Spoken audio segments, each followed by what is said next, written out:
Et bonjour, c'est Nicolas de Immobilier Compagnie. Je suis super content de te retrouver dans cette émission. Et avant de commencer cette émission, comme d'habitude, tu as juste deux petites choses à faire. Ça te prend 30 secondes et ça m'aide énormément. La première, c'est de tout simplement noter l'émission. Tu donnes une petite note avec un petit commentaire. Tu ne peux pas savoir comment ça me fait plaisir. Même si tu me laisses un mauvais commentaire, ce n'est pas grave. Laisse-moi un commentaire, ça m'aide beaucoup. Et ensuite, la deuxième chose, c'est que tu parles au moins de cette émission à une personne autour de toi. Surtout qu'aujourd'hui, dans cette émission, j'ai un peu mis du temps à l'enregistrer parce que figure-toi que je viens de passer le week-end à regarder les Gilets jaunes. Alors, je n'ai pas la télé. Regarder est un bien grand mot. Je me suis informé via YouTube. J'ai pris les renseignements un petit peu de ça, de là. J'ai regardé tout ça et j'avais vraiment envie de faire une émission sur un sujet d'actualité. On va attaquer donc sur ce sujet, les Gilets jaunes, et je vais te dire la vérité aussi sur un point essentiel, c'est que j'avais fait une première émission, mais je vais te la résumer tout à l'heure rapidement, parce que je n'ai pas envie d'aborder le sujet sous cet angle-là. Je pense que le nouvel angle que j'ai choisi sera beaucoup mieux, même si je vais t'en parler rapidement. Dernier petit point, toujours très important, tu vas sur le site immobiliercompagnie.com. Tu peux soit t'inscrire pour télécharger le livre que j'ai préparé pour toi, et tu recevras un mail, enfin plusieurs mails, que je t'écris moi-même par semaine où je te raconte un petit peu mes aventures. Et enfin, autre élément, sur le site, tu peux accéder à des programmes que j'élabore. Et très prochainement, il va y avoir un ajout très important, je peux déjà en parler. En prenant ces programmes, tu as inclus, alors attention, ce sera précisé, à part sur les premiers prix, mais tu as d'inclus en fait un accès à un groupe privé qui te permet tout simplement, dans ce groupe, il y a des dates et où tu peux me rencontrer, c'est inclus dans le prix. En fait, tu viens dans mes bureaux et on travaille ensemble sur tes projets. Voilà, tu as compris l'idée, je suis le seul à faire ça et c'est vraiment génial, tu ne peux pas l'imaginer comment ça avance beaucoup plus vite quand on fait ça. Voilà. Alors maintenant, on recommence le sujet de départ, les gilets jaunes. Et avant d'attaquer, j'ai envie de te donner un petit peu le vrai angle sous lequel j'avais envie de faire cette émission au départ.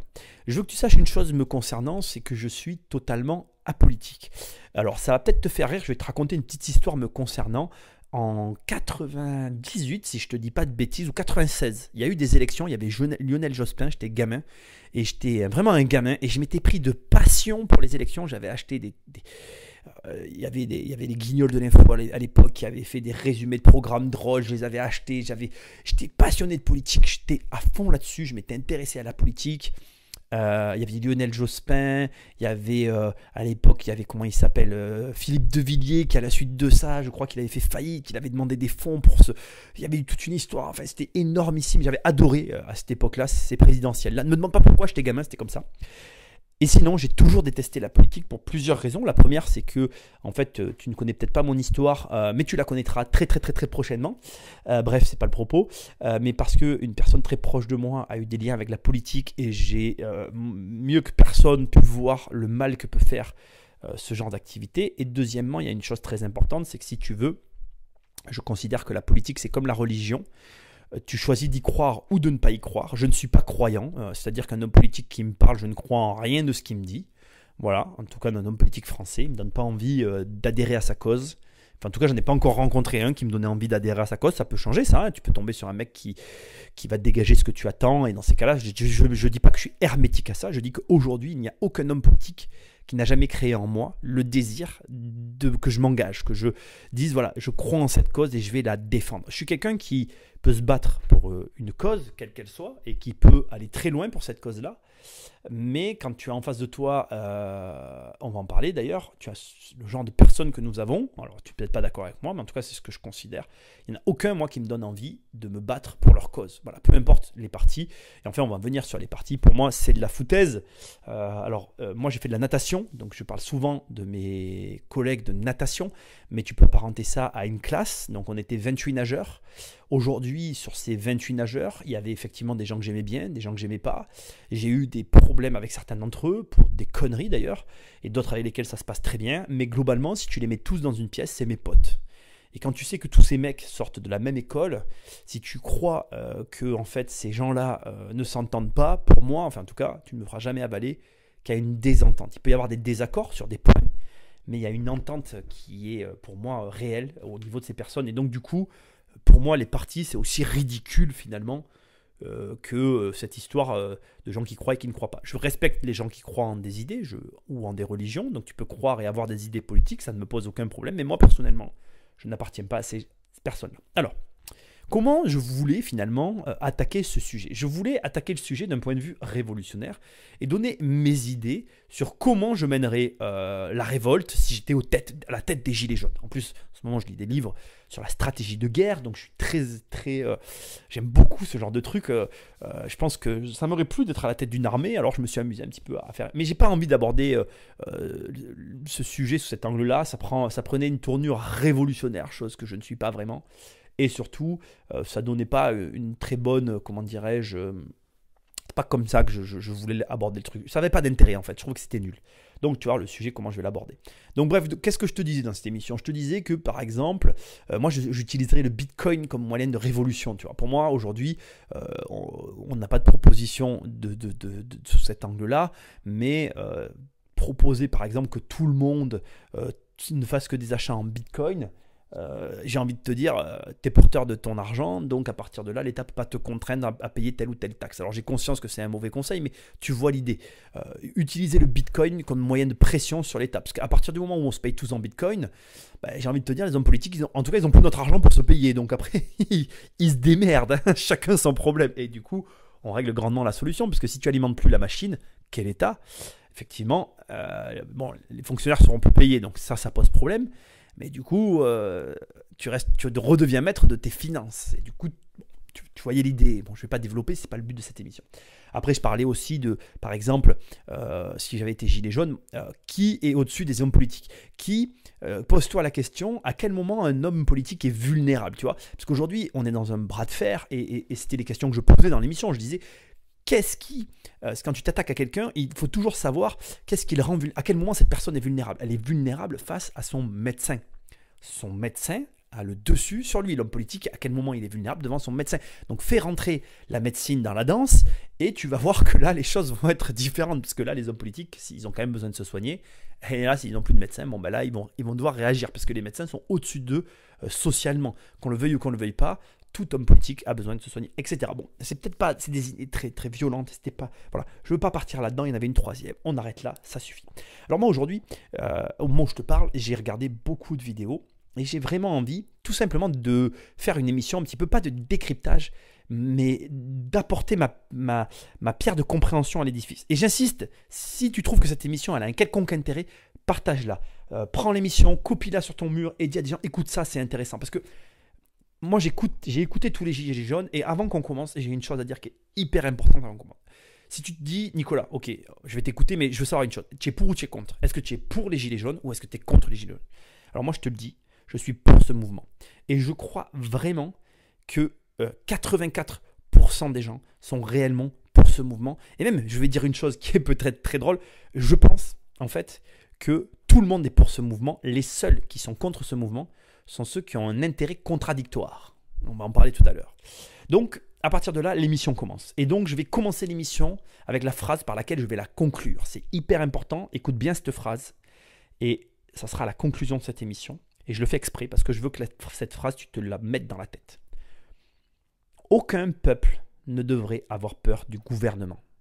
Mais tous les gouvernements devraient avoir peur du peuple. Ça, c'est une réalité. On ne peut pas remettre en cause le fait que le gouvernement est un gouvernement dès l'instant qu'un peuple en reconnaît son existence. Aujourd'hui, on a une problématique, c'est que nous avons un peuple, 84% du peuple. J'ai envie de dire que l'écart entre le pourcentage qui le reconnaît et l'écart avec ceux qui ne le reconnaissent pas, enfin, qui ne reconnaissent pas ce sondage, se situe précisément, dans justement les gens qui, eux, sont du côté du gouvernement. C'est-à-dire qui sont un petit peu dans cette machine, qui profitent de ce système qui est en place. Alors, tu vois, je viens d'employer un terme, ce système qui est en place, on pense tous ça. On a tous ce terme en tête. On a tous cette notion de système. On sait très bien aujourd'hui que la France, elle est dirigée par une forme je ne veux pas employer ce terme système, mais il y a des mécanismes qui ont été mis en place et qui crée la situation telle qu'elle est aujourd'hui. Et je vais commencer par le problème de surface pour moi, parce que c'est le problème de surface qu'on voit en premier dans cette histoire. Tout le monde parle de l'argent. Aujourd'hui, on parle du problème de l'argent et du problème que vont avoir finalement les smicards, comme certains les appellent. Alors moi, pour moi, il n'y a pas de... C'est absolument pas péjoratif ce terme. Je vais t'expliquer pourquoi. Tu le sais peut-être pas, mais moi, quand j'ai commencé à travailler, mon premier revenu, c'était 500 euros par mois. C'est-à-dire que j'ai bâti mon revenu immobilier, j'ai bâti ma société immobilière sur une base de revenus de 500 euros par mois et des dettes. Donc pour moi, quand je te parle de tous ces smicards, je me sens complètement en phase avec eux, quoi. C'est-à-dire qu'à un moment donné, j'ai gagné très peu d'argent et j'ai fait avec et je me suis démerdé. Et je te parle pas d'un truc en 1951 là, hein. Non, je gagnais 500 euros par mois en 2004, je gagnais 0. J'ai fait une très belle marche sur une opération, mais je gagnais 0. 2003, 2004. 2005, j'ai eu une autre opération. Et 2006, j'ai commencé à prendre 5 à 600 euros sur lesquels je faisais hyper attention parce que tu imagines qu'avec des budgets comme ça, c'est ultra tendu de vivre. Bon, je ne suis pas là pour faire pleurer la mégère dans la chaumière. C'est pas le but. Mais ce que j'essaye de dire, c'est juste que voilà, quand je dis smicard, il n'y a pas de problème. Donc le premier, c'est pas péjoratif. Il y a pas, le premier truc qu'on voit dans ce mouvement des Gilets jaunes, c'est finalement le manque d'argent que vont avoir les smicards d'un côté et le trop plein d'argent que laisse transparaître l'État et que peuvent avoir nos élus. Il y a un écart qui est tellement énorme que les gens ne l'acceptent plus. Les gens ne l'acceptent plus. Je veux dire, il y a un moment donné, voilà. C'est marrant parce que toute cette histoire, elle tombe à un moment donné où il y a très peu de temps, je parlais avec une personne du nombre de fonctionnaires en France. Et aujourd'hui en France, il faut savoir que, en fait, on est le pays où il y a le plus de fonctionnaires par tranche de 100 habitants. C'est-à-dire que tu prends 100 habitants en France et le pourcentage de fonctionnaires, le nombre de fonctionnaires sur 100 habitants qu'on peut avoir est énorme. Je crois que alors je veux pas dire de bêtises, j'ai pas vu en fait ce truc, mais la personne me disait que en gros nous c'est 50%. Je crois que l'autre pays qui nous suit c'est l'Allemagne, enfin je sais plus trop, c'est genre 25%, donc tu vois c'est la moitié moins que la France. Et après tous les autres pays sont à 10%, tu vois, 10 fonctionnaires pour 100 personnes, tu vois, truc de ouf quoi. Et ce sujet-là, je le connais très bien parce que tu vois, figure-toi que nous, on avait une entreprise où on faisait les cartes de visite pour comment on appelle, des organismes d'État. Et moi, il y a un truc qui m'a toujours fait halluciner. On faisait les cartes de visite pour tout le service, d'accord, la totalité du service, de chacune des personnels, et il y avait 8 directeurs. Dans le, je veux pas donner le mot en fait. J'ai tellement honte de cette réalité-là. Il y avait 8 directeurs dans un seul service d'un État. 8 directeurs. Tu mets 8 capitaines sur un bateau, le bateau n'avance pas. Je veux dire, tu prends un bateau, tu le mets à un endroit, tu lui dis voilà, il y a 8 capitaines. Tu dis voilà, je te présente les 8 capitaines du bateau et tu mets un équipage. Et tu dis, je voudrais que le bateau il aille, je sais pas, le bateau il est en France et tu dis, je voudrais qu'il aille aux États-Unis. Je suis sûr que tu vas aux États-Unis, 3 mois après, le bateau est toujours pas arrivé. Tu peux pas avoir 8 personnes qui dirigent un système. C'est n'importe quoi. Et 8 personnes qui dirigent un système, c'est 8 salaires de directeur. Et donc, forcément que les gens, ils sont pas d'accord. Bon, moi, j'ai écouté plein d'émissions. Il y a des mecs virulents qui parlent à des élus qui disent, mais il passe où l'argent? Mais l'argent, il passe là. L'argent, il passe que, si tu veux, on est dans un système où en fait, les fonctionnaires ne sont pas licenciables et où finalement on se retrouve avec des aberrations dans certains services alors que d'autres services manquent de fonctionnaires. Et tu peux pas virer un fonctionnaire d'un bureaucrate dans un service de mairie par exemple alors qu'on n'en a plus besoin, mais tu peux pas le virer celui-là. Et à l'inverse, dans un hôpital où on en a vraiment besoin, on peut pas en embaucher parce qu'on a celui qui nous sert à rien dans notre mairie qui est là et qu'on peut pas virer. Et donc on se retrouve avec des aberrations. Alors l'argent est pour moi la première chose qu'on voit. Moi je veux pas émettre de jugement sur... attention, je ne suis qu'un humble citoyen qui voit ça de l'extérieur et qui s'en amuse, mais qui reconnaît aussi que ça doit peut-être être compliqué à gérer. Je sais pas, j'ai jamais été dans les organes du pouvoir, dans les secrets des dieux. Je me dis que pour que ça soit comme ça, c'est que c'est très compliqué à gérer. Et je l'espère, parce que si c'est simple, bon alors là vraiment, j'en rigole, mais c'est pas drôle, c'est qu'on est face à des abrutis. Mais bon, bref, c'est un autre problème. Ok. Mais l'argent est le premier problème. Et l'argent, en fait, et le problème qu'il y a, ce décalage qu'il y a, c'est que d'un côté, en fait, il y a plein de gens comme moi qui constatent tous les jours ces aberrations. Et en face de nous, on a des gens. Et alors ça, j'étais mort de rire. Et j'ai écouté plein de trucs. Alors j'ai plein de choses en tête, tu vois. Mais on a des gens qui sont les grands chefs, quoi. Tu vois, tu prends le grand chef, tu prends le ministre de je sais pas quoi, qui lui lit un rapport. Alors là, on avait par exemple une scène grotesque où tu avais d'un côté un mec qui était dans les manifestants, qui témoignait de ce qu'il avait vécu, et en face, tu avais un gars qui dit « Mais moi, j'ai lu dans le rapport ». Et les deux s'engueulent, parce que d'un côté, tu as forcément une personne qui n'a pas vécu la scène et qui essaye de t'expliquer comment ça s'est passé au travers d'un rapport. Donc bon, sans commentaire. En fait, j'ai envie de te dire, t'étais pas là, ferme-la. Mais bon, on n'a pas le droit de parler comme ça à un élu, j'imagine. Mais t'as eu un rapport, ok, c'est super, mais t'étais pas là, ferme-la. Et à côté de ça, t'as un mec qui te raconte comment c'était. Et l'autre, c'est mieux que lui. Et tout ça crée un climat qui fait qu'à un moment donné, personne ne se comprend. Parce que quand quelqu'un lit un rapport, sa distance avec la chose est très différente de quelqu'un qui vit la chose. Et je vais témoigner. Moi, aujourd'hui, je gère encore mes locataires. Et on est en train de tout déléguer. Et bientôt, mes locataires, ce seront des rapports. Ça va être un rapport que je vais lire et je donnerai des directives à quelqu'un. Et je vais donc déplacer mon problème sur une personne qui va devoir emporter le stress, les conséquences, le fardeau, etc. Bien sûr que je vais avoir moins de problèmes. Bien sûr que ma vie sera belle. Bien sûr que je pourrais dire « Ah oui, les locataires, j'aurai un avis à donner parce que j'aurai des rapports. » Mais est-ce que, pour autant, je serai connecté à la réalité? Non. Qui sera sur le terrain? Ce sera la personne en face de moi. Qui pourra réellement me donner des informations concrètes sur des améliorations à apporter? Ce sera la personne. Et après, ce sera à moi d'avoir la présence d'esprit, de reconnaître qu'à un moment donné, je délègue. Et donc, je serai obligé de m'appuyer sur cette expérience-là de cette personne que je vais embaucher et qui devra, elle aussi, me faire des retours constructifs pour permettre que l'organisation s'améliore. Mais aujourd'hui, quand tu sais qu'à la base de la pyramide, tu as 8 directeurs qui doivent faire peut-être 8 rapports, et j'imagine un gars qui doit faire un résumé des 8 directeurs, donc j'imagine que la même scène ne doit plus rien ressembler à l'arrivée, quoi. Tu vois, tu prends une scène, tu prends X personnes qui vont faire des rapports sur rapports. Je ne sais même pas comment ça se passe dans tout ça, mais j'imagine, là, on est d'accord, je suis dans l'imagination. Et tu finis en bout de fil, toi tu es ministre, tu reçois un dernier rapport qui est passé entre les mains de je ne sais combien de personnes, et tu te forges un avis là-dessus. Non mais, on ne peut pas parler, il n'y a pas de discussion possible. Bon bref, je reviens au sujet de départ. Le problème donc c'est l'argent, et donc c'est vrai que le problème premier qu'on voit par rapport à tout ça, c'est qu'on se retrouve face à des gens qui, d'un côté, gagnent 1000 euros par mois, et en face de nous, on a des personnes qui gagnent 5, 8, 15 000 euros par mois. Et encore, là aujourd'hui, tu vois, tout le monde la ferme là-dessus, parce qu'il ne faut pas qu'on le dise, tu vois, mais les personnes qu'on a en face de nous, ils ont un salaire, puis ils ont une enveloppe pour le personnel, une enveloppe pour la nourriture. Je crois que, je ne sais plus dans quel truc, là, je crois que c'est l'Assemblée nationale, enfin j'en sais rien, je dis des bêtises.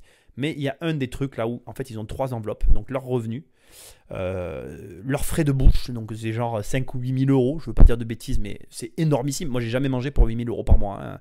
Toi, tu as le droit de déduire. Toi, tu peux déduire sur ta feuille d'impôt 4 euros. Voilà, c'est ça que tu peux déduire sur ta feuille d'impôt. Et eux, ils ont 8 000 euros de frais de bouche, tu vois. Et après, à côté de ça, tu as aussi le frais de personnel. Et là, ils peuvent embaucher leur famille. Bon, magique, magique. Et donc, si tu veux, on se retrouve. Je fais des commentaires parce que je comprends très bien, en fait, que tu embauches des gens de ta famille. Moi, par exemple, je fais travailler ma mère. J'essaye de faire travailler le reste de ma famille aussi, si je peux le faire. C'est naturel, en fait. Je comprends le mécanisme. Mais que tu le fasses sur l'argent public, c'est différent. Et je crois que le problème de l'argent, il est déjà là, en fait. On commence par le problème de l'argent. Et ça m'emmène au deuxième problème qui est caché derrière le problème de l'argent. Parce qu'en fait, c'est ça que je voulais dire sur ce premier point, c'est qu'aujourd'hui, les gens s'insurgent pour l'argent. Et moi, je me permets de te le dire si tu m'écoutes. Je crois qu'on ne s'insurge pas réellement pour l'argent, en fait. On s'insurge pour l'injustice qui est cachée derrière l'argent. C'est pas l'argent, en fait. C'est pas. Moi, je pense que j'ai envie de croire en ça. En tout cas, si demain on avait un président fabuleux et qu'on gagnait tous notre vie, bien sûr qu'on s'en foutrait qu'il gagne 20 000 euros par mois ou 30 ou 40, dans la mesure où on aurait la sensation qu'il y a un retour d'ascenseur. Mais aujourd'hui, le fait qu'on ait ce sentiment profond d'injustice qui va au-delà de l'argent, mais c'est ça le problème. Alors, ça m'amène vraiment sur là où je voulais, en fait. Je vais te parler de ça, en fait. Pour moi, un de nos grands problèmes, en fait, c'est que partout, encore tout à l'heure, tu vois, je roulais et je passais devant une école et il y avait écrit liberté, égalité, fraternité. C'est beau, c'est magnifique.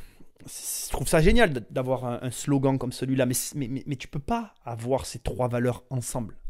Tu peux pas vouloir que les gens soient libres et qu'il y ait de l'égalité. Tu peux pas vouloir que les gens soient égaux et permettre la liberté. Tu veux pas que les gens soient fraternels tout en faisant qu'il y ait de l'égalité et de la liberté. Là où commence la liberté des uns, s'arrête la liberté de l'autre. Enfin, je peux commencer la phrase, mais tu m'as compris. C'est-à-dire que dès l'instant que ta liberté empiète sur celle d'autrui, tu n'es plus libre. Et donc, faire croire à tout ça, ça revient à ce que je te disais tout à l'heure, c'est comme nous faire croire qu'on est égaux. Moi, je vais te dire, je pense que vraiment, quand je vois le mouvement des Gilets jaunes, il y a des choses, je suis pour ce mouvement, mais il y a des choses qui m'énervent. Les gens aujourd'hui me tuent parce qu'ils disent oui, vous essayez de nous diviser. Alors aujourd'hui, c'est un grand slogan que j'entends autour de moi. Oui, les gens, le racisme, on essaye de nous diviser par le racisme. Moi, dans ce pays, en France en tout cas, j'ai jamais réellement vu. Il y a du racisme. Je ne vais pas faire comme s'il n'y en avait pas. Mais pareil, et je ne pense pas qu'il y ait un vrai racisme. Je ne pense pas que tout ça soit réel en fait. Pour moi, la division sociale, elle ne se situe absolument pas, elle ne s'est jamais d'ailleurs située sur le racisme. Et j'ai mis très longtemps, j'arrivais pas parce que j'étais trop jeune, j'arrive pas à mettre des mots, tu vois.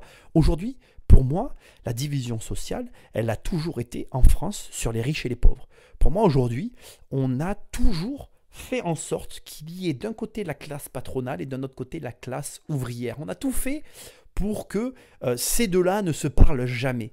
Parce que je pense que si jamais ces deux-là arrivaient à se parler, effectivement, je pense que la phrase que j'ai dit tout à l'heure, aucun peuple ne devrait avoir peur du gouvernement, mais les gouvernements devraient avoir peur, les gouvernements devraient avoir vraiment peur du peuple. Parce que je pense qu'aujourd'hui, tu vois, on n'est pas...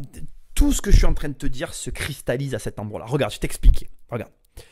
L'égalité. Bien sûr qu'on n'est pas égaux et que c'est un mensonge.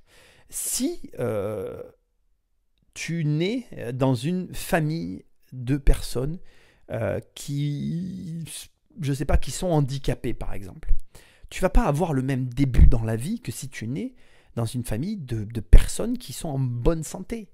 Et ta naissance, elle est conditionnée à aucun choix de ta part. Tu as arrivé là où tu es arrivé. Les seules choses sur lesquelles nous sommes égalitaires, ce sont nos choix dans la vie. Nous avons tous des choix à faire dans nos vies et nous les choisissons de manière, c'est-à-dire que nous faisons ces choix en pleine conscience et que nous sommes égaux face à ces choix, c'est-à-dire que moi demain si on me propose un travail, je suis libre de le prendre ou de ne pas le prendre et si je ne le prends pas, ben, on te le proposera peut-être à toi et tu seras libre de ne pas, etc. Cette égalité que nous partageons dans la manière de vivre, elle est très relative à tout un tas d'éléments extérieurs qui font que l'égalité n'existe pas vraiment. J'aimerais qu'elle existe. Mais le monde dans lequel on vit ne nous incite pas à vraiment voir cette égalité. Regarde, tu vas prendre la justice. Nous ne sommes pas égaux aujourd'hui avec le système qui a été mis en place en France avec la justice. Parce que, en fonction de tout un tas d'éléments, eh bien, tu vas avoir des personnes qui vont avoir un avocat commis d'office, alors que d'autres devront le payer, et le prix du procès ne revient pas de la même manière. Et quand tu sais qu'un procès, c'est une question d'argent, l'égalité, elle n'existe pas. Après, on va continuer, tu vois. Laisse-moi finir, tu vas comprendre. La liberté. On n'est pas libre dans ce pays. Et là, je vais mettre le doigt sur ce que je te disais tout à l'heure, la classe patronale et la classe ouvrière. Regarde, la liberté, ça serait de dire, les gens aujourd'hui, moi, les revendications des Gilets jaunes, je les comprends. Ils veulent une augmentation immédiate. D'accord ? Pourquoi ? Moi, je vais te dire. Je serais un gilet jaune, je dirais ok, très bien. Nous, ce qu'on veut, c'est de l'égalité. On veut être égaux avec vous, les ministres. Les ministres, qu'est-ce qu'ils ont ? Ils ont une retraite par capitalisation. Ils capitalisent, et ouais. Nous, qu'est-ce qu'on a comme retraite ? On a une retraite par répartition. Nos jeunes payent la retraite de nos vieux. Aujourd'hui, on sait très bien que ce système va mourir. Et d'ailleurs, personne ne parle de ces vrais problèmes de fond. Non seulement on sait que ce système va mourir, mais en plus, on sait qu'on n'a pas l'argent de le maintenir. Mais en plus, comme si ça ne suffisait pas, on sait qu'on a l'Argic et l'Arco qui sont en faillite. C'est de notoriété publique. Pourquoi ? Pourquoi, tout simplement, on n'est pas libre, je veux dire libre, c'est écrit, liberté, égalité, fraternité. Pourquoi on n'est pas libre de choisir ? Moi, par exemple, je n'ai jamais voulu cotiser à ces trucs de merde de la France. J'ai jamais voulu cotiser à ça. Quand on voit comment ils ont géré le pays, bien sûr que j'ai pas envie de leur donner mon argent pour gérer ma retraite. Et j'ai encore moins envie de leur donner mon argent pour gérer ma santé. Ils sont capables de ne rien gérer. Comment ils pourraient gérer ça? Je veux dire, tu vois? Mais on n'est pas libre. On n'est pas libre de choisir notre caisse d'assurance maladie. On n'est pas libre de choisir notre caisse d'assurance retraite. On nous ponctionne et on sait qu'aujourd'hui, on a quand même une des caisses les plus chères du monde. Tu as du pouvoir d'achat à récupérer là. Voilà. Les gilets jaunes pourraient très tout simplement demander plus de liberté. Et juste à ce niveau, ils changeraient la donne. Ils changeraient la donne. Il y aurait plus d'emplois. Alors bien sûr qu'il y a des mauvais patrons. Il y en a qui vont me dire ouais, il ne faut pas attaquer le système français. Il est génial. Nanana. Il est génial, il ne marche plus. Les gens sont dans la rue. Ils ont besoin d'argent. On n'a plus l'argent d'assumer tout ça. Et enfin, on va finir avec la fraternité. Parce que c'est de là le truc le plus hallucinant qu'il y a en France. C'est qu'en France, il n'y a qu'un mot à la bouche aujourd'hui. Tous les gens en France n'ont qu'un mot à la bouche. Nous avons des droits. Nous avons des droits. Nous avons le droit. Nous avons des droits. Il faut faire attention à nos droits. Il faut protéger nos droits. Et mais les gars, réveillez-vous. Vous avez des devoirs. Il n'y a aucun droit sans devoir. Et le problème de la France, il est là. C'est que vous avez tous oublié vos devoirs. Et je suis désolé. Ça ne vous plaît pas ce que je dis, mais c'est pas grave. Je m'en fous en fait. C'est la vérité. Quel est votre devoir? Et ce pays, il n'est même pas foutu de rappeler le devoir aux gens qui ne le font pas. On est dans un pays quand même où aujourd'hui, quand tu vas commettre une infraction sur la route, tu perds beaucoup plus que si tu commets une infraction dans la vraie vie. Tu as des gens aujourd'hui qui n'en ont plus rien à brère, ni de la police, ni des plaintes que tu peux porter. Moi, écoute, c'est facile. Tu prends n'importe quel propriétaire bailleur et tu lui parles du système actuel qu'il y a. Si là, on n'a pas la quintessence absolue de l'absence d'une volonté politique, bon alors là, moi j'ai envie de te dire, c'est magique. C'est-à-dire qu'aujourd'hui, tu ne payes pas ton loyer, bah, tu peux rester dedans. Il y a la trêve hivernale, le machin, le truc. Finalement, le mec, pendant 3 ans, il ne va pas payer son loyer. Et à l'arrivée, toi qui as investi, qui ne pèse pas sur la société, qui génère de la richesse, il faut savoir qu'un logement qu'un propriétaire achète, c'est minimum 2 emplois créés. Tu achètes un logement pour le louer, tu crées 2 emplois. Je veux dire, on sait où il est l'argent, mais on ne favorise jamais les personnes qui font ça. En fait, on est une société qui se veut fraternelle, égalitaire et libertaire. Mais le problème, c'est que le mélange des trois ne fonctionne plus. Et moi, je peux me tromper. Après, je ne dis pas que j'ai raison dans ce que je suis en train de te dire. Mais ce que je te retranscrit là, c'est le sentiment qu'ont beaucoup de personnes. Ils en ont marre. La justice marche plus, la police marche plus, elle s'en prend, comment on appelle, les radars marchent très bien, et à un moment donné, se cumule, arrive ce qui vient d'arriver. Et moi, j'arrive à le comprendre. Et t'ajoutes à ça la petite cerise sur le gâteau, à savoir les niches fiscales, parce que la France est clafie de niches fiscales, elle est clafie de niches fiscales. Moi, j'ai écouté toutes ces émissions, mais en fait, tu sais, je vais te dire une chose, le savoir, c'est le pouvoir. Et je vais te dire, les gens qui ont en face des hommes politiques, malheureusement, ils n'ont pas la répartie. Mais comme a dit quelqu'un à un moment donné qui a glacé le sang, moi j'ai adoré la remarque en fait. Alors, politiquement, je pense que c'est impossible. Mais c'était très amusant de voir la réaction des hommes politiques en face de la personne. À un moment donné, la nana, elle dit, nous, on veut que vous enleviez la TVA. Comme ça réglera le problème. 20% en moins surtout, ça réglera le problème. Et là, tu vois les mecs en face, il y a une espèce de... il y a un froid qui passe, ça m'a fait rire. Bon, je pense que la TVA, c'est impossible parce que avec la... Bon. Mais parlons-en de la TVA. La TVA, non seulement, bon, tu peux tout et rien dire sur la TVA, c'est un impôt injuste, blablabla. Mais encore une fois, en France, il y a autant de TVA qu'il y a de métiers, il faut quand même le savoir. Entre ceux qui la payent pas, ceux qui l'ont en TVA réduite, et machin, et trucs, et bidules, et danani, et nanana. Mais c'est pour ça que les gens en ont ras-le-bol. Il y a une incohérence totale. Au lieu de nous emmerder avec une TVA à 20 points qui est hallucinante, mais putain, faites un référendum, proposez aux gens, voilà, écoutez, on a compris votre message, on va vous proposer 2 solutions. Alors, soit on vous offre plus de liberté, on arrête les retraites et bon, à ce moment-là, vous vous débrouillez et on va pouvoir réduire ça et ça. Et ben du coup, vous perdrez ça et ça. Et il faut que vous choisissiez ça. Ou alors, ben, on reste comme on est, mais dans ces cas-là, ben, il vous faut faire ça, tel et tel sacrifice pour qu'on arrive. Voilà. Mais il n'y a aucune discussion et clarification sur la situation. Pourquoi le cinéma a 2% de TVA et pourquoi le reste des activités. Alors, le cinéma a 2% de TVA, le porno, par exemple, est surtaxé parce que c'est pas bien de faire du porno, mais en attendant, ça rapporte. Bon, blablabla, tu vois. Voilà. C'est une aberration. C'est une aberration. Tu ne peux pas demander à un ensemble de personnes de leur dire voilà, il y a des règles, mais bon, lui, il la transgresse. Ah oui, mais lui aussi, parce que. Ah, mais oui, mais lui aussi. Ah, bah bon, mais tu comprends, mais lui, bon, bah, il fait du cinéma, alors on lui donne 2%. Non, mais il y a un moment donné, c'est pas possible. C'est pas. Je veux dire, on n'a pas tous fait les mêmes écoles, on ne vient pas tous de l'ENA, mais on est tous capables de comprendre qu'est-ce qui est juste et qu'est-ce qui ne l'est pas. On est donc tous capables de voir quand on nous prend pour des cons et quand on ne nous prend pas. Et j'en viens au point suivant maintenant, c'est ce problématique de décalage. Il y a un trop grand décalage. Il peut pas. D'un côté, tu as des mecs qui sont là à coups de milliards. Alors, on va dégager X milliards pour faire ci, pour faire ça, blablabla, blablabla. Donc, on te parle de milliards et toi, tu es là, tu n'as pas de thunes. Et c'est galère, quoi. C'est galère de l'entendre parce que toi, tu vois tes impôts augmenter, tout augmente. Et les mecs, et on va prendre des milliards de ci, on va les mettre là, et des milliards de là. Et toi, ah ouais, mais vous avez gagné 30 balles. Oui, mais tu te fous de ma gueule, quoi. En fait, c'est pas clair. Tu peux pas.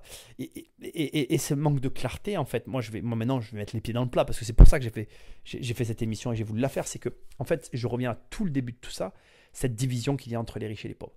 Donc, il y a un moment donné, aujourd'hui, pourquoi il n'y a plus d'emplois en France? Pourquoi il y a autant de personnes qui se barrent de France? Parce qu'on va dire les choses maintenant. Les gens se barrent de France. Voilà. Les gens se barrent. Les gens en ont marre. Moi, j'ai des potes, ils vivent au Canada. Ils vivent à Nouméa, ils vivent en Australie. J'ai des connaissances de travail qui se sont toutes barrées. Moi, j'avais des amis en France, des Français, ils gagnaient plus de 100 000 euros par mois. Voilà, on va le dire, je ne vais pas donner de nom, je ne fais pas de délation, ni rien, ils gagnaient plus de 100 000 euros par mois. On peut parler de beaux revenus, c'était des beaux revenus, tu vois, c'était pas énormissime. Je connais des gens qui gagnaient beaucoup plus, je connais des gens qui gagnent beaucoup moins, pas de problème, 100 000 euros par mois. Ils sont partis, ils ne vivent plus en France. Et je raconte je voulais vraiment pas raconter cette histoire dans une émission, mais là j'ai envie de la raconter parce qu'elle est très représentative. Ils se sont barrés de France. Ils sont allés dans un autre pays. Je ne vais pas donner le pays, je ne vais pas rentrer dans les détails, c'est pas le propos. Ils arrivent dans le pays, ils achètent 9 baraques. Donc déjà, 9 maisons. Je te dis pas l'argent qu'ils ont généré pour le pays. Donc déjà, l'argent que nous on a perdu. Parce qu'ils se sont barrés à cause des taxes, bien sûr. 9 maisons. Ils en habitent une, les 8 autres, ils les louent. Donc c'est le pays qui encaisse, quoi. C'est pas la France, c'est de l'argent gagné en France. Et ils se sont barrés. Et ils ne seront jamais rattrapés. C'est fini, ils ne veulent plus revenir. Attends, c'est pas terminé. Ils arrivent là-bas, ils achètent une Ferrari, un Hummer et un voilier de 15 mètres. La TVA, elle a été payée pas en France. Elle a été payée là-bas. Et ils consomment là-bas, dans le pays. Les 100 000 balles par mois, parce qu'ils les gagnent toujours. Hein. J'ai oublié de te préciser. Ils les dépensent pas en France. Et donc, à un moment donné, tu te sens le malaise. Tu peux ne pas aimer les riches. Et là-dessus, je le comprendrai. Il n'y a pas de problème. Tu n'aimes pas les riches. Ok, tu les aimes pas, tu peux pas les blairer, c'est des connards. Mais moi, j'ai mon électricien, par exemple, tu vois, il travaille pour moi. Je le fais bosser tous les mois. Il est à son compte. Et il travaillait pour un mec comme ça qui a énormément d'argent. Beaucoup, beaucoup d'argent. Il me disait qu'il s'est barré lui aussi. Le gars pour qui il travaillait, c'est lui aussi barré de France. Il me disait qu'il avait posé pour ce gars-là des radiateurs à, je ne vais pas te dire de conneries, je crois qu'il m'avait dit 3 000 euros pièce le radiateur. Donc c'était le prix du matériel. Il margeait là-dessus. Hein. Il margeait sur le matériel. Il prenait un peu plus sur la pause parce que c'était une pause plus compliquée. Comment tu peux, à un moment, tu peux ne pas les aimer, les riches, ça peut t'écœurer, que quelqu'un gagne 100 000 euros, je peux l'entendre, je peux le comprendre même, parce que c'est vrai que passer un certain montant, quand tu es là avec tes 1000 balles et que tu finis pas tous les mois, tu es écœuré de te dire que ce gars-là, ben, lui, tu sais, ben, voilà, pour X ou Y raison, il gagne 1 million de fois plus que toi, et c'est affreux. Je peux l'entendre, je peux l'entendre. Même si j'ai aussi autre chose à dire sur le sujet, mais on en parlera après. Bref, je peux l'entendre. Mais en attendant, ce mec-là fait marcher ton économie. Le gars qui se paye une Ferrari, une bagnole à 100 ou 200 000 euros, il y a une TVA là-dessus. Et la TVA, ça sert à payer des trucs. Et donc, c'est qui les dindons de la farce? C'est la France. Et le fond du problème aujourd'hui, à force de tout vendre à tous les côtés, tout augmente, les autoroutes, mais c'est de la folie, les autoroutes. Moi, bon, on va pas parler de ça, sinon, alors là, si t'es dans ta bagnole, tu vas t'énerver. Mais c'est vrai que c'est de la folie, mais tout a pris des proportions démesurées, l'État n'a plus rien. Enfin, tu te dis, c'est vrai que moi je comprends la colère parce que toi tu es extérieur, tu te dis, mais attends, mais il y a un truc qui tourne pas rond. Et tous ces gens qui nous dirigent font partir les riches à coups de taxes et de taxes. Et comme l'ont dit les gens à l'arrivée, pour qu'à l'arrivée en France, quand tu vas mourir, tu vas avoir des droits de succession que si tu fais rien sur 2 générations. Alors, Non seulement que si tu fais rien, mais surtout que si tu n'as pas d'argent, parce que en fait, si tu as de l'argent pour faire, ça tu te feras pas, voilà. Mais si tu fais rien, sur 2 générations, l'État t'aura pris 80%, il ne reste rien. Il ne reste rien. Et à côté de ça, quand tu sais faire, tu ne payes rien. Et voilà, on revient à mon sujet de départ, l'injustice sociale. Une injustice sociale énorme. Moi je dis que au-delà de 30%, je suis d'accord avec ce qui a toujours été dit, l'impôt tue l'impôt. En France, on est à 60,4% d'impôt. Voilà. Quelqu'un qui fait rien en France, si tu m'écoutes, que tu fais rien, tu as 60,4% d'impôt. Et d'ailleurs, ça t'intéresse, j'ai fait un programme sur la fiscalité. Je te conseille d'aller sur mon site, de le télécharger. Il est fabuleux. Voilà. Il coûte le prix qu'il coûte, mais il vaut largement son coût, puisque à ce prix-là, moi, comme je le dis dans le... Vas-y, de toute façon, tu t'inscris, il est à télécharger gratuit, on va pas blablater là-dessus, c'est pas le propos. Mais ceci étant, si tu ne fais rien, tu as 60,4% de taxes. Mais qui est d'accord pour donner plus de la moitié de ce qu'il gagne? J'ai écouté plein de trucs, encore une fois, sur les Gilets jaunes, et il y a quelqu'un qui disait, à un moment donné, qui dit à quelqu'un, qui dit, mais attendez, moi je comprends pas, aux États-Unis, il y a eu les riches spontanément qui ont proposé de donner de l'argent à l'État pour justement permettre que des choses se fassent, et puis ils ont réussi grâce à ça, blablabla. J'aurais tellement aimé faire... En fait, tu sais quoi, moi j'aimerais un jour être face à ces journalistes et leur répondre, mais les gars, Will Smith il paye 15% d'impôts. Will Smith, il paye 15% d'impôts aux États-Unis. 15%. Mais bien sûr que quand tu gagnes bien ta vie et que tu prends 15%, le mec il vit aux États-Unis, il claque sa tuto aux États-Unis et nanani et nanana. D'ailleurs, les Américains, ils ont un programme qui est fait de telle manière où ils savent tellement que fiscalement ils sont bons qu'ils te disent que si tu es américain, tu payeras des impôts américains jusqu'à la fin de ta vie. Parce que si tu te barres, c'est que tu es con. Et donc, si tu es américain et que tu vas vivre en France, tu vas payer tes impôts américains plus des impôts français. Parce qu'ils disent que tu n'as pas à partir, parce que tout est bien fait là-bas. Nous, comme tout tourne de travers, bien sûr que les mecs, ils s'en peuvent plus en fait. Ils ne sont pas spontanément te donner du pognon, alors que les gars en face, ils te prennent pour des cons, quoi. Et c'est là où moi je les comprends. Je les comprends. Et donc, tu ajoutes à ça 30 ans de foutage de gueule. Ça fait plus de 30 ans que les mecs se foutent de leur gueule. Mais à un moment donné, les mecs, ils en peuvent plus. Ils en peuvent plus. Voilà, c'est tout. Ils en peuvent plus. Il faut arrêter. C'est du foutage de gueule. Et aujourd'hui, quand tu as un gars qui t'explique, oui, alors, bon, attendez, vous inquiétez pas. Hein, là, on fait ça et vous verrez, dans 5 ans, ça va aller mieux. Mais les mecs, c'est maintenant qu'ils veulent que ça change. Tu sais, je vais te dire un truc.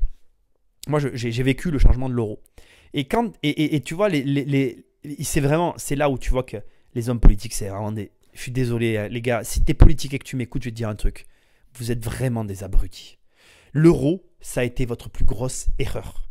Parce qu'avec l'euro, vous avez prouvé une chose à la population. Vous avez prouvé que vous étiez capable, du jour au lendemain, de changer une monnaie. Vous avez prouvé aux gens que du jour au lendemain, vous pouviez changer leur vie. C'est-à-dire que vous avez mis l'euro en place et nos vies ont changé. C'est-à-dire que moi, du jour au lendemain, j'ai dû m'adapter à quelque chose de nouveau et on vous a prouvé qu'on était à la hauteur, on s'est adapté à l'euro. Mais aujourd'hui, les gens, ils veulent ça. Ils veulent que vous nous disiez, voilà les mecs, le 1er janvier 2019, on réduit toutes les taxes et vous allez tous payer 15% d'impôts. Terminé. Il n'y aura plus de TVA. Terminé. Et puis, vous n'aurez plus de retraite. Mais ça, on le savait déjà. J'ai envie de vous dire, les mecs. Bon, je délire. Hein. Mais tu vois ce que je veux dire. L'idée, c'est ça, c'est qu'à un moment donné, avec l'euro, ils nous ont prouvé qu'ils étaient capables de faire changer les choses. Pronto. Tac, d'un claquement de doigts, d'un battement d'aile, d'une nuit. Moi, je me suis couché, je payais en francs, je me suis levé et je récupérais des euros. Et en une semaine, j'avais plus un franc sur moi, j'avais que des euros. J'ai gardé des billets d'ailleurs, parce que je ne voulais pas les perdre. Mais tu m'as compris. Et voilà aujourd'hui ce qu'on attend. Alors, on arrive au bout de l'émission, t'inquiète pas, c'est un peu long, mais c'est intéressant, je trouve. J'ai un dernier truc à dire quand même sur les hommes politiques et qui va finir avec l'inégalité. Tu sais, je pense que tu penses comme moi. Moi, j'ai regardé l'ENA. J'ai regardé pour faire l'ENA. L'ENA, c'est 200 000 euros. Alors attends, tu sais quoi, regarde. J'ai un ordinateur à côté de moi, là, tu vois, regarde. J'ai pas envie de faire de cette émission une émission journalistique, tu vois. Mais on va rentrer dans le détail. Je tape l'ENA, d'accord? Là, je viens de taper sur l'oracle Google.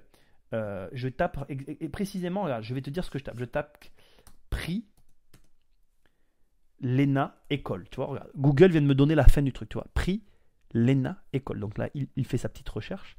Le coût de la formation d'un élève de l'ENA s'élève à 84 000 euros par an, soit 168 000 euros au total pour les 2 ans, selon les chiffres du projet du budget de 2016. Donc l'ENA coûte 168 000 euros. Donc ça veut dire que si tu veux faire l'ENA, il faut que tu donnes 168 000 euros. Et après ça, on t'explique qu'en France, c'est fabuleux, l'école est gratuite pour tout le monde. Et mais vous foutez pas de nos gueules quand même. Pour faire l'ENA, il faut 200 000 euros. Ça veut bien dire qu'à un moment donné, c'est pas pour tout le monde. L'ENA, ça doit être gratuit. Proposez l'ENA gratuit. On va voir un peu. Mais voilà, à un moment donné, ça fait des années que vous prenez les gens pour des cons sur des trucs comme ça. Et après, vous vous plaignez que les mecs, ils bloquent tout. Moi, je dis, les mecs, lâchez rien. Demandez tout simplement. Moi, je pense que de toute façon, il n'y a pas 36 solutions en fait. Moi, c'est mon opinion personnelle. Mais on pourrait aussi très bien encourager les gilets jaunes à demander que les avantages des ministres soient les avantages de tous les Français. Ma foi, après tout, puisque les revendications que peuvent avoir les gilets jaunes, la démission de Macron, c'est impossible. Ok, il y a écrit égalité, fraternité, liberté. Ok, on veut les mêmes conditions que tous les ministres. Ma foi, voilà, vous supprimez tout. Vous supprimez tout, c'est-à-dire que nous, on veut plus, on préfère payer comme eux en fait. Eux, ils ont une retraite par capitalisation. Ben, nous aussi, on la veut. On veut les mêmes salaires que vous, on veut tout pareil que vous. Là, ils vont avoir un problème, les mecs. Hein. Là, moi, je vais te dire, ils vont avoir un problème. Après, moi, c'est ce que je disais aussi dans l'autre émission que j'ai enregistrée, que j'ai mis celle-là à la place, tu vois. C'est pareil, tu vois, c'est un truc tout con, mais moi, dans les revendications des Gilets jaunes, j'aurais aimé voir, tu vois. Moi, c'est vrai que de revoir écrit l'ISF, ça me dérange. Moi, j'ai un problème avec cette haine des riches parce que c'est comment dirais-je, pour moi, c'est hypocrite de faire comme si on n'avait pas besoin des riches. Tu as besoin d'un chef d'entreprise pour avoir un salaire. Tu recrées cet enfer fiscal en France et tu vas trop y perdre. Aujourd'hui, je suis désolé avec le web, les gens se barrent. Les gens se barrent. Et tu peux pas vouloir que il faut que tu fasses venir des richesses dans le pays. Tu dois devenir une terre prospère et comment dirais-je, une terre fertile où les gens ont envie de venir aujourd'hui. Tu prends un patron, moi je dois embaucher, je retarde depuis des années l'embauche parce que les charges sociales, c'est de la folie. Voilà, moi je n'ai pas honte de le dire. C'est de la folie. Tu veux donner, tu veux même sans parler de donner, tu veux prendre un salaire de 1 200 euros ou 1 300 euros par mois sur ta boîte, ça te coûte 3 000 balles. Et ta boîte, je suis désolé, c'est comme une personne, c'est toi finalement qui te lèves ton cul tous les matins pour aller chercher de l'argent. Alors oui, bien sûr, quand tu construis une entreprise comme Alain Afflelou, qui devient une entreprise tentaculaire et qui est énorme et qui a couvert toute la France, tu génères des milliers d'euros, mais il a quand même travaillé pour l'avoir. Tu ne peux pas lui jeter la pierre ou lui en vouloir d'avoir réussi à faire ça. C'est magnifique d'avoir créé une entreprise comme ça. Après, à un moment donné, ce qui est beaucoup moins magnifique, c'est quand tu apprends que tous ces enfants vivent en Belgique pour ne pas payer les charges françaises. Mais pourquoi il fait ça, le mec? Parce qu'il veut que s'il prend... Moi, j'aimerais, tu vois, tu me dis, qu'est-ce que tu voudrais, toi, Nicolas? Moi, j'aimerais que, par exemple, tu vois, je prends 1 000 euros sur mon entreprise, on me prenne 30% de charge, voilà, et encore, ça c'est même trop. Je devrais pouvoir prendre mon argent sur ma société, et après je paye mes impôts, ça me paraîtrait normal. Les entreprises sont assassinées, et d'ailleurs aujourd'hui, tu vois très bien qu'il y a de moins en moins de petites entreprises, que les petites entreprises sont remplacées par des Carrefour Market, où c'est anonyme, et où finalement, je veux dire, en fait, en voulant faire partir les riches, tu élimines de l'équation le petit patron qui va pouvoir créer un emploi sur mesure à un salarié qui sera heureux dans une petite entreprise. En fait, je crois, alors après tu peux me répondre, et c'est vrai, il y a des mauvais patrons, mais il y a des mauvais dans tout. Mais je pense que globalement, on le voit là avec les gilets jaunes, les gens sont quand même, on est quand même de manière générale tous ensemble prévenant les uns envers les autres. Et on n'est pas dans la haine et la violence les uns envers les autres. Et aujourd'hui, tu te retrouves dans une situation où si tu fais partie de toutes ces personnes qui ont de l'argent, tu n'auras pas les entreprises en face qui vont avec, qui vont permettre le développement de ces postes où finalement, il faisait bon vivre avant en France. Avant, tu avais des petits artisans boulangers qui avaient des salariés, ça se passait bien. Aujourd'hui, tu prends un salarié, mais c'est du matraquage. D'ailleurs, je t'invite à regarder sur Internet tous ces gens qui se rebellent contre l'URSSAF et qui ne veulent plus. Les gens ne sont... De toute façon, tu prends n'importe qui dans n'importe quel domaine, les gens ne sont plus d'accord de rien dans tout un tas de domaines. Et aujourd'hui, c'est le problème. Alors, on arrive aux vraies questions, les questions de fond que j'ai envie de te poser. D'accord ? Pourquoi il n'y a plus d'industrie en France?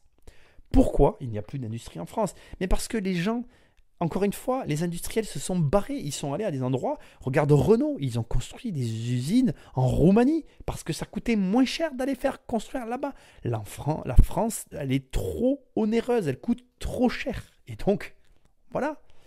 Pourquoi il n'y a plus de riches en France? Je te pose la question. Les gens, qu'est-ce qu'ils font? Ils se barrent de France. Et c'est pas bon. L'ISF, il faudrait le supprimer totalement.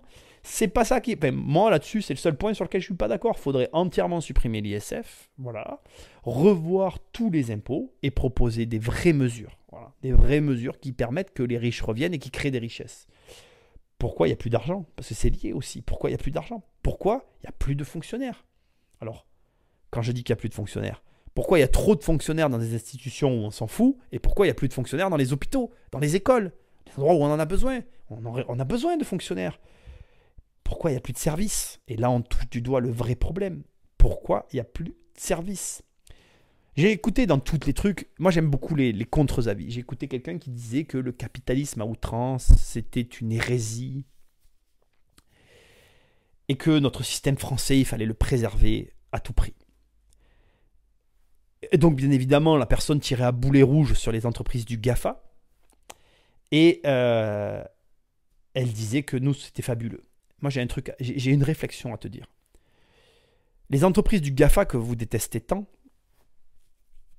tu prends Google.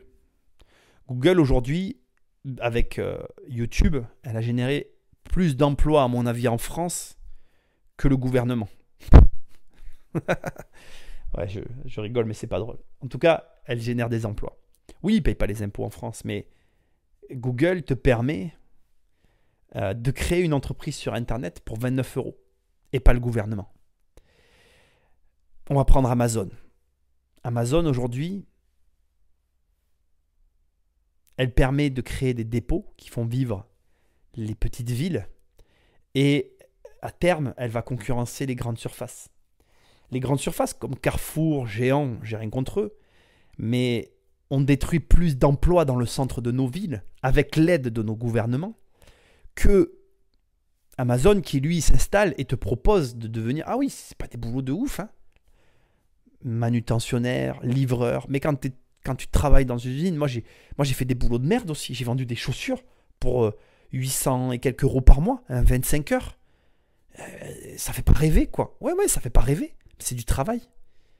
Et c'était du travail que je faisais dans ma région, parce que les gens sont attachés à leur région.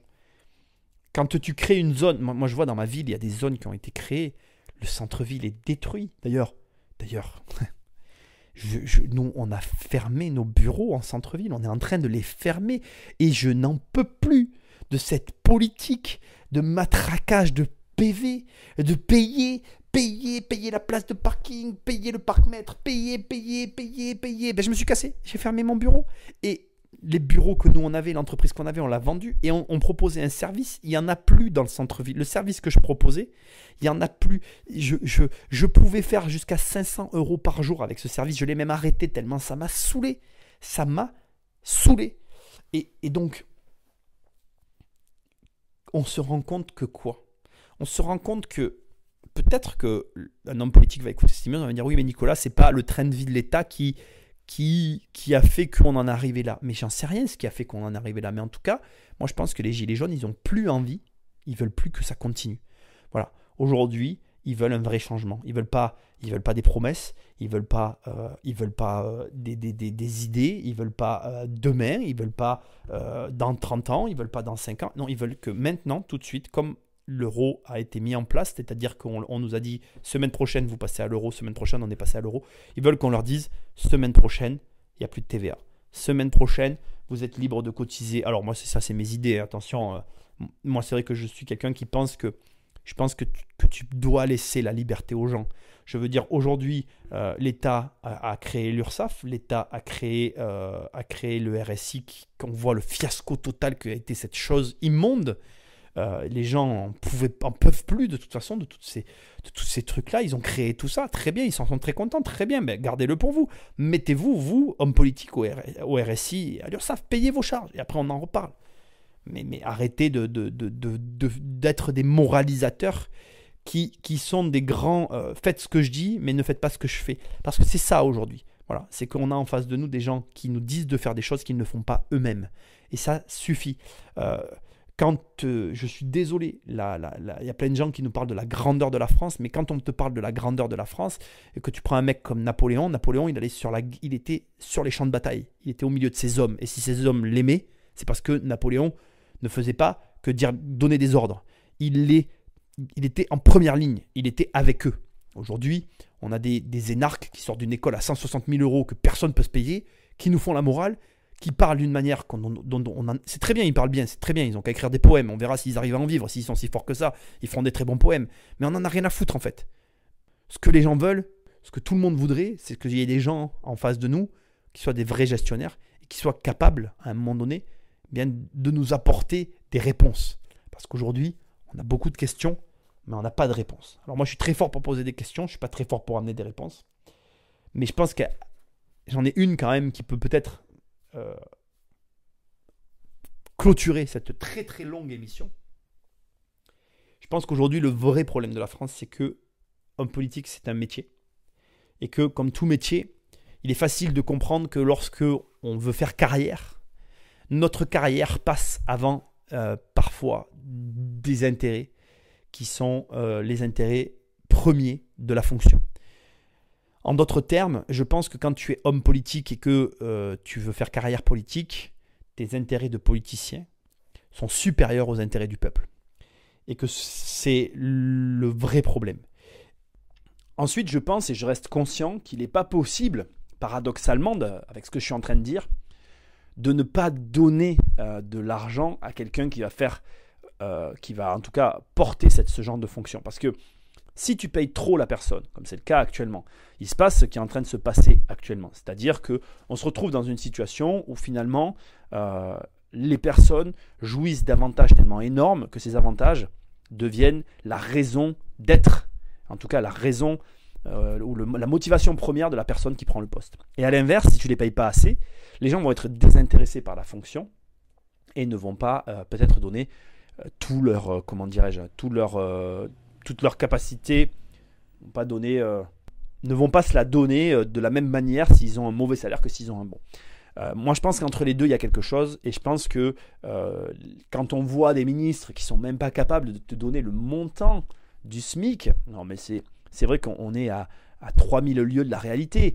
Je pense que déjà, tout le monde... Je pense que ça serait personnellement, je pense que ça serait un bon point de chute, en fait. Ça serait très amusant aujourd'hui que tous les ministres aient le SMIC, en fait.